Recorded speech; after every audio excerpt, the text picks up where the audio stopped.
நம் காலின் பின்பகுதியில் உள்ள சோலியஸ் என்ற தசையை செயல்படுத்துவதன் மூலம் இரத்தத்தில் உள்ள சர்க்கரை அளவை வியக்கத்தக்க வகையில் குறைக்க முடியும் என புதிய ஆய்வு கூறுகிறது.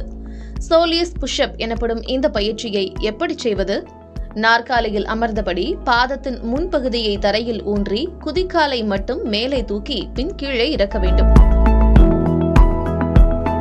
சாதாரண நடைபயிற்சியை விட இது இரத்தத்தில் உள்ள குளுக்கோஸை விரைவாக எரிக்க உதவுகிறது. உணவு அருந்திய பின் இந்த பயிற்சியை செய்வதன் மூலம் சர்க்கரை அளவு 52% வரை குறைய வாய்ப்புள்ளதாக ஆராய்ச்சியாளர்கள் தெரிவிக்கிறார்கள்.